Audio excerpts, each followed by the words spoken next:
What governor is doing is not fair.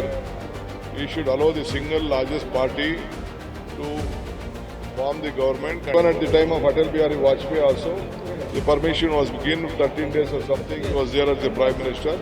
ತಮಿಳುನಾಡಿನಲ್ಲಿ TVK ಪಕ್ಷಕ್ಕೆ ಸರ್ಕಾರ ರಚನೆ ಮಾಡೋದಕ್ಕೆ ಅವಕಾಶ ನೀಡದೇ ಇರೋ ರಾಜ್ಯಪಾಲರ ನಡೆ ಸರಿಯಲ್ಲ ಅಂತ ಉಪಮುಖ್ಯಮಂತ್ರಿ ಡಿಕೆ ಶಿವಕುಮಾರ್ ಅವರು ಹೇಳ್ತಾ ಇದ್ದಾರೆ. ಟಿವಿಕೆಗೆ ಸರ್ಕಾರ ರಚಿಸಿ ವಿಧಾನಸಭೆಯಲ್ಲಿ ಬಹುಮತ ಸಾಬೀತುಪಡಿಸೋದಕ್ಕೆ ಅವಕಾಶ ಕೊಡಬೇಕು. ಸರ್ಕಾರ ರಚನೆ ತಡೆಯೋ ಅಧಿಕಾರ ರಾಜ್ಯಪಾಲರಿಗೆ ಇಲ್ಲ ಅಂತ ಹೇಳಿದ್ದಾರೆ.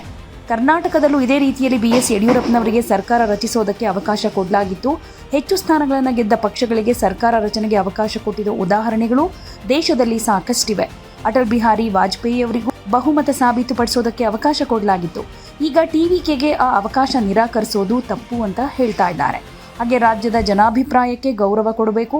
ಮೊದಲು ಬಹುಮತ ಸಾಬೀತುಪಡಿಸೋದಕ್ಕೆ ಅವಕಾಶ ಕೊಡಬೇಕು.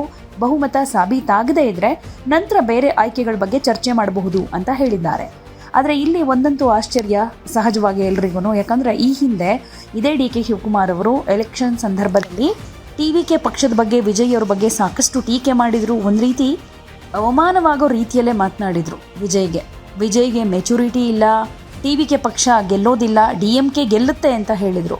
ಈಗ DMK ಕೈ ಬಿಟ್ಟು ಟಿವಿಕೆ ಪಕ್ಷಕ್ಕೆ ಸಪೋರ್ಟ್ ಮಾಡೋದಕ್ಕೆ ಕಾಂಗ್ರೆಸ್ ನಿರ್ಧಾರ ಮಾಡಿದ ಮೇಲೆ ತಮ್ಮ ವರಸೆಯನ್ನ ಚೇಂಜ್ ಮಾಡಿದ್ದಾರೆ. ವಿಜಯ್ಗೆ ಬೆಂಬಲವಾಗಿ ಮಾತಾಡ್ತಾ ಇದ್ದಾರೆ. What governor is doing is not fair. He should allow the single largest party to form the government and take his floor of the as a test the floor of the house. In case of Karnataka in 2018, Yedurappa was being given. Though we had given a letter in the midnight also, again the court intervened. Here he lost the office. Even at the time of Atal Bihari Vajpayee also, the permission was given 13 days or something. He was there as the Prime Minister. They should be given an opportunity. It is very unfair. You take there are many hundreds of cases like this. You should. Do you feel it's an intentional move by the governor of Central? See, it is not right. Democracy.